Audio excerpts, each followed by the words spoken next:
Ayai, Masya Allah. Saya ketika membaca kisah Imam Syafi'i dengan Imam Malik seperti itu, saya teringat guru saya, Syekhuna wa Mukri'una Kiai Haji Ishaq Ibn Ahmad Shadiq Selojari, Kelambu Grobogan, Jawa Tengah, muassis pendiri Pondok Pesantren Al-Azhar, di mana dulu saya tahfidz Quran sama beliau, ngaji ilmu-ilmu hikmah sama beliau.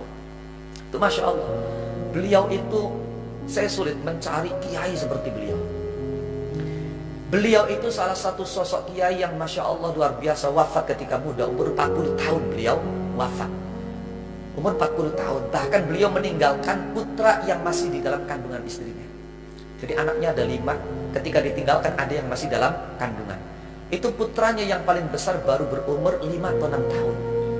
Itu jadi setiap tahun punya anak, setiap tahun. Itu subhanallah, luar biasa. Jadi beliau itu bisa membaca potensi santri. Kalau santri punya potensi di bidang ceramah misalnya, itu dimodali luar biasa.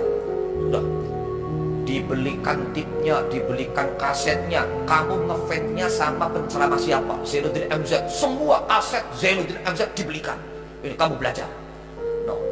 Kamu ngefansnya sama siapa? Wah, kalau saya karena hidupnya di Jawa Tengah, di daerah perkampungan, itu orang kampung paling seneng kalau mendengarkan ceramahnya Kiai Ma'ruf Islamuddin Sragen. Dibelikan kaset ceramahnya Kiai Ma'ruf Islamuddin. Seperti itu. Ada santri yang Qur'annya bagus, maka beliau melihat ada potensi, dipanggil sama beliau. Dipanggil, gimana kamu kalau melanjutkan setelah hafal ini, melanjutkan belajar qiraah sab'ah. Maka ketika santri ini siap, itu dikirim ke salah satu pesantren yang diasuh oleh temannya, belajar qiraah sab'ah dan dibiayai oleh beliau sampai selesai qiraah sab'ah. Kalau ada santri sukanya wiridan, puasa, iya kan? Oh, itu dikasih ijazah. Ini buku saya, ijazah saya, amalkan. Nah itu, suruh diamalkan. Ada santri yang punya potensi di kitab, termasuk saya ketika itu.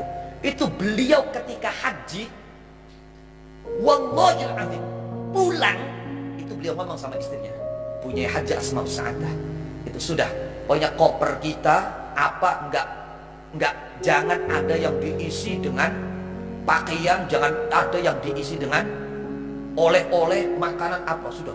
Pakaian yang ada di koper itu disedekahkan semua di sana, sehingga koper beliau kosong. Kemudian jatah bagasi beliau itu semuanya koper jatah bagasi diisi buat beli kitab.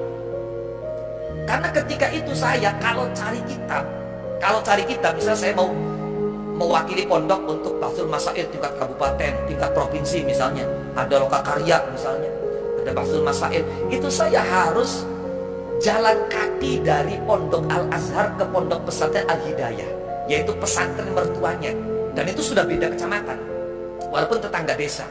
Itu jalan kaki ke sana, karena di Pondok Al-Hidayah itu ada perpustakaan kitab di situ. Lah maka beliau, wah ini kasihan, ketika haji beliau pulang tidak bawa apa-apa kecuali kitab, dan bagasi istrinya juga kitab. Masya Allah. Jadi beliau betul-betul bisa membaca potensi santri.